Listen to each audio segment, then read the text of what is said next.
Muri Zimbabwe. Ko munenge makuita sei? Because zviri news desk will surprise you.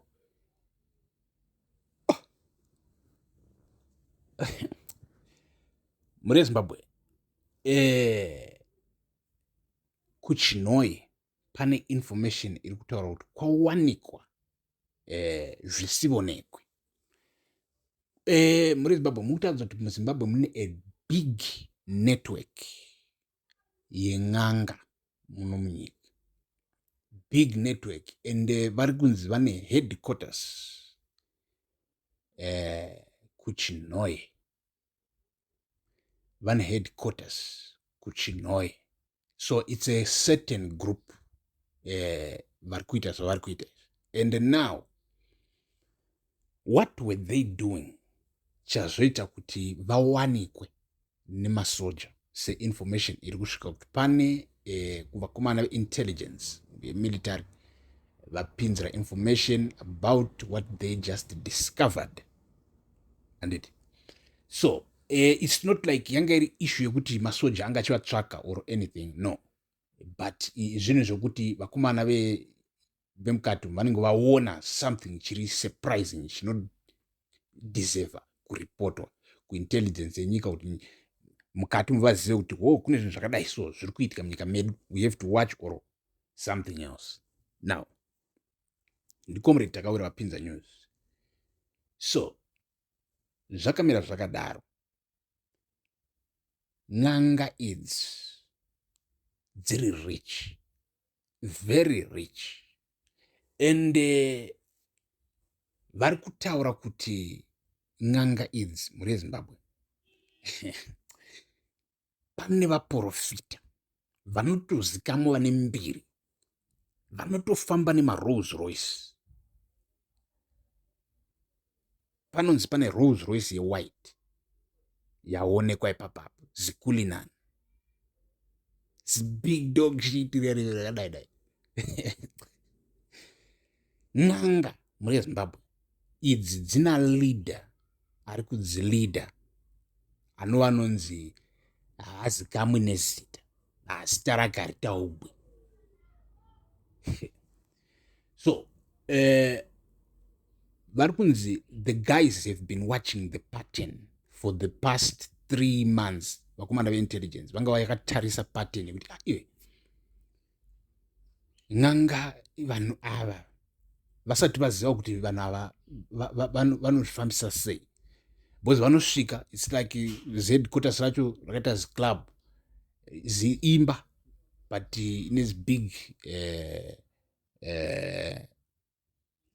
yard yekuti vanopinda mazimota ozara kusvika kuma-15 ma-16 ma-20 zvingosiyana nemazuva. And vari kuti they've watched the pattern yekuti vanosangana every Friday kuma-3 dzemakuseni ndo pavanotanga kuita meeting yavo.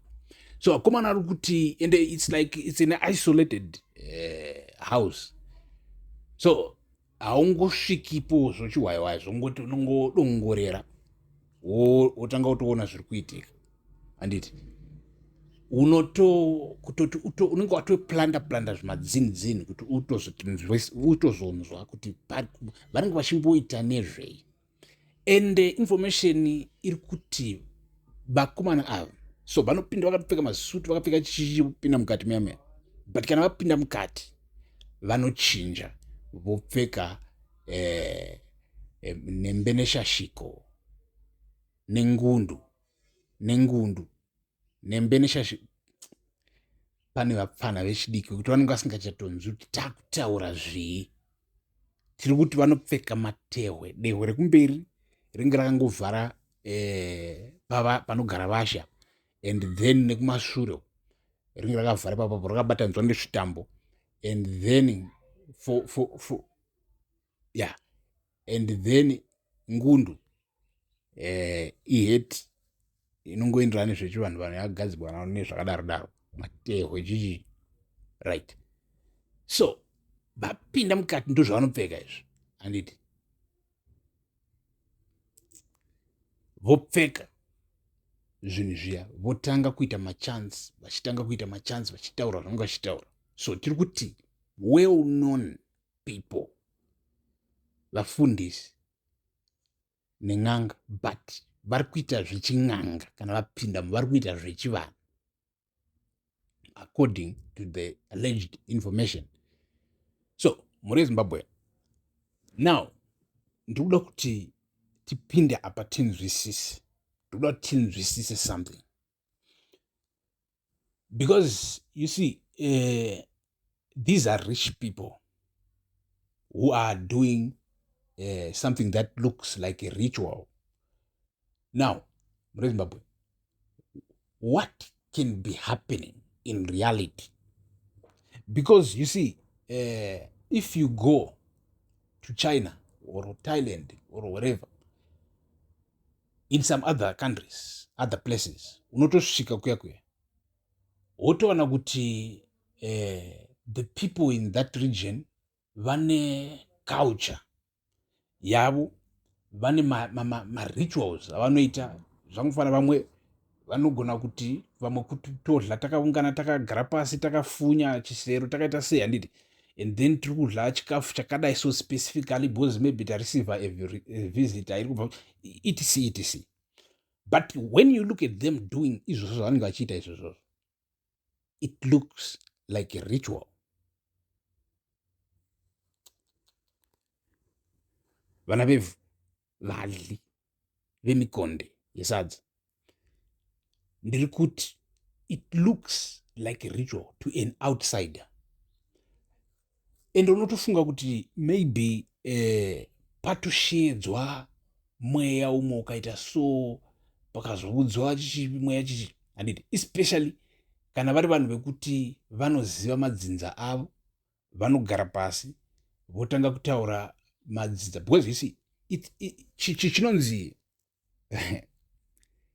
chinonzi ritual muri Zimbabwe, chinonzi chinhu chemweya nechinonzi mweya chacho ndo patikuda kuti tibate. Because ndine information muri Zimbabwe, ndine information. Because inzwaika isusu kana tichitaura sezvamunongonzwa totaura semilitary yekuti hatibhilivhiswi. I mean, kana takabata zvombo kunoku hauyi uchiti mweya waMwari wati itaiso toita izvozvozvo isi tine zvombo toitwa mastupid handiti.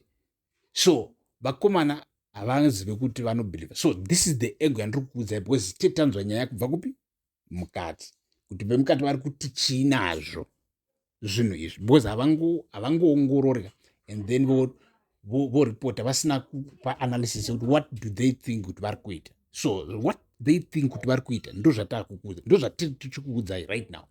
So inzwai munzwe, tiri kuti isusu zvemweya zvatiri kutaura nezvazvo izvi zvekuti vakomana ukatarisa macultures evamwe vanhu from usingatonzwisi zviri kuitika, and uchinzwa vachitaura maybe vari kuti vari kudeketera maybe zita remunhu vari kuita sei. Because once imimi kana mukagara pasi and then mukatanga kutaura about maancestors enyu, baba vangu, baba vavo, zvidzoka mai vangu, mai vavo, zvidzoka handiti, you tap into wisdom when you remember those people. You remember the good about them. You remember the advices they gave. You remember all these things. So you are tapping into wisdom. So it's a good thing kuita chinhu ichocho kugara pasi muchideketera handiti mazita vakadai so. It's a ritual, but it doesn't mean kuti paitika magic yalaita yazoita sei handiti. It doesn't mean that, but it's a ritual. It's a good thing because it brought back good memories, good advices, good everything. You understand? Now,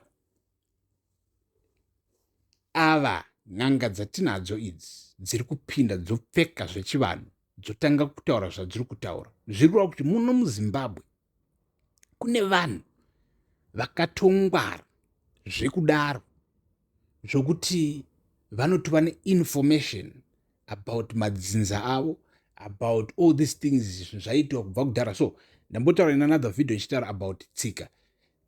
Kana chiti tsika, you keep the good, muchichinja, muchinnovheta, muchichinja, muchitora zvitsva, handiti.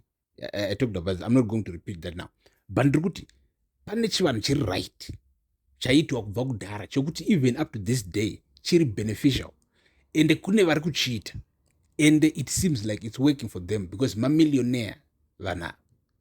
Murezimbabwe tichange tichitevera nyaya iyi tichinzwa more kuti so how are they zvinhu zviri kuramba zvichiitika with this group rema elites ari kuita chin'anga. Peace.